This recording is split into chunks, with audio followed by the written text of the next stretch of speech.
Hey, what's up? My name's Tanner with the Horrorable Show, and I'm sick. I'm sick, and it's a bunch of bullshit ass. Bullshit. Keeks is here. She's trying to help me feel better, but I get so nihilistic. Good Lord. Nihilists, man. Huh? They kept saying they believe in nothing. All right, so I'm gonna be going over some movies that make me feel better. Kiki, I love you. I love you. I love you.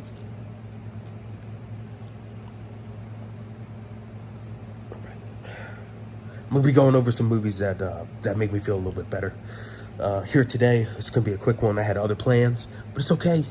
It's not. I get so nihilistic. WebMD said I was dead for 3 years already. Nihilist. Fuck me. Yeah, it's just cold. Somebody make me soup. All right, Keeks, we're here. Inside because the world is bleak and sick. No, I like it inside a lot because of Keeks. I like it inside a lot because it's like I don't know if it's bad to say it's like a Tom and Jerry episode, but it's so immediately violent. It's so violent that it actually kind of cheers me up. And I don't know what that says about me as a person. Probably not great things, but that's okay. Yeah, so we're gonna... So Inside, I really like. If you've never seen Inside, it is essentially a home invasion movie about a pregnant woman. I believe it's during Christmas or Christmas holiday, and it's a very, very brutal movie. If you get a chance, please check it out. Don't check out the remake. There's a remake, and why? I got Dario Argento's Inferno. This is the sequel to Suspiria, the Three Mothers trilogy, and this one is, the story is like non-existent, but it's like a hour and a half long music video, and I love the music. Surprisingly, a departure. Dario Argento at this time was using a lot of the band Goblin, Italian prog rock band, and he used Keith Emerson for the band Emerson, Lake and Palmer, and I really love the music. I actually have the vinyl LP on the wall over there. It's really good. I really like it. Going on that same level, Deep Red. This one, I've seen it so many times that I can just take my mind off it. And it just cheers me up. I really love the style. I really love the colors that Argento uses. Yeah, I think it's all just about taste. Even if you don't necessarily like the acting or the actors, but it just looks beautiful. And of course, Arrow, I have the 4K over there, but of course, Arrow knocks it out of the park every time because they just have like amazing releases.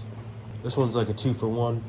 I have Sleepaway Camp 2, and that one's Unhappy Campers, and then Sleepaway Camp 3, Teenage Wasteland. I think these are like bottom tier slasher movies, but I love them so much. I think they are very dumb, not the best movies, but I think they're a lot of fun. And when you're in a vat of sleep and just blowing your nose and you hate life, it's good to just have something like that on. Pamela Springsteen, also known as Bruce Springsteen's sister, which she's kind of like disowned the two films since, which is sad because I think she could really make a killing on the convention circuit. I think a lot of people would like to meet her too.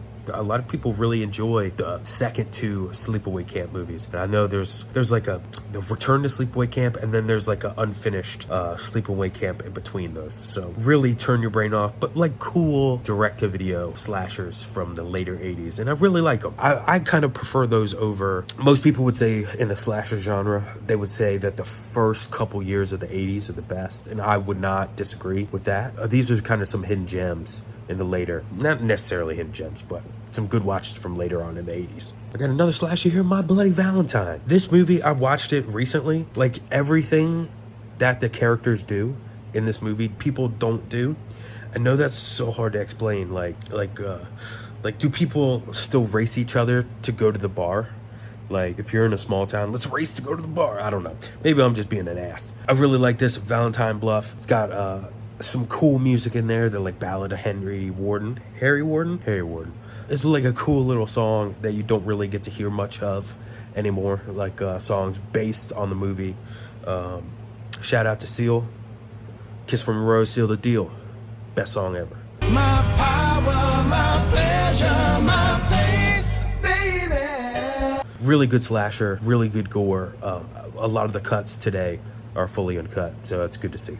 And this list, Day of the Dead, this list could really go under my favorite soundtracks as well, because I love the Day of the Dead soundtrack. John Harrison does an amazing job. I can't believe people hated the soundtrack when it first came out. It blows my mind. He's actually a very accomplished director too. I think he did like Children of Dune, and he's done some other like miniseries work. Yeah, underrated. John Harrison, underrated. So Day of the Dead is about a bunch of survivors that are held up in this missile silo / mine, trying to figure out what happened and why it is the end of the world and the zombie apocalypse. There is one side of the camp that is full of soldiers. Their other side of the camp is full of scientists, and they don't get along.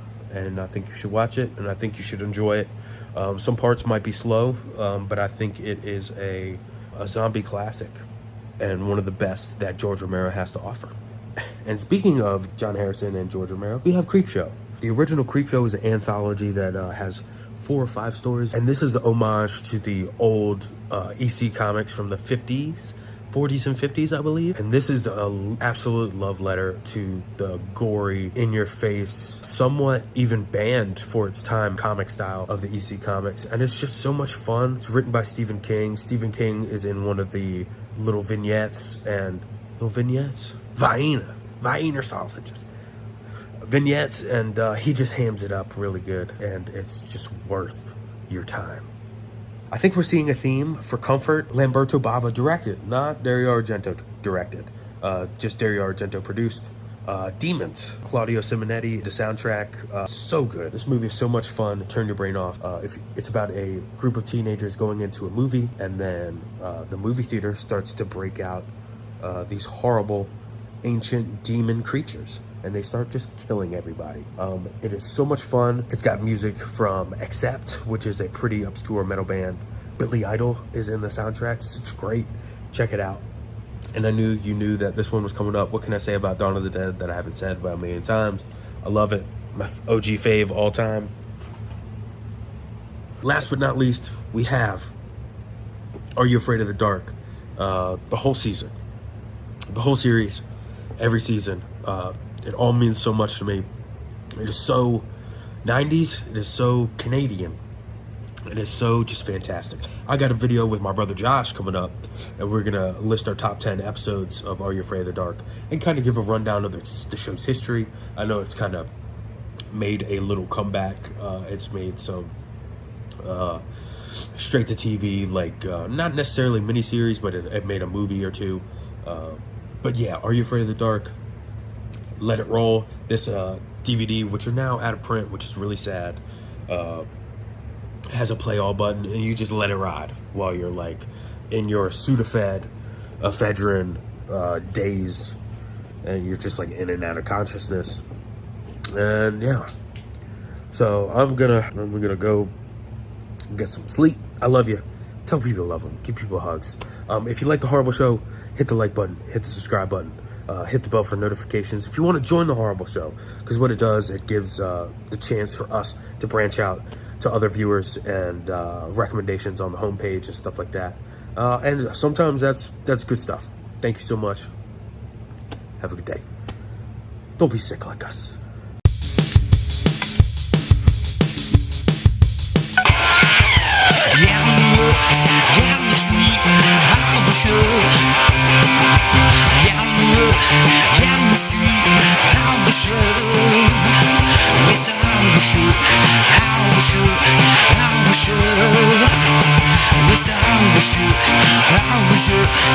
I was sure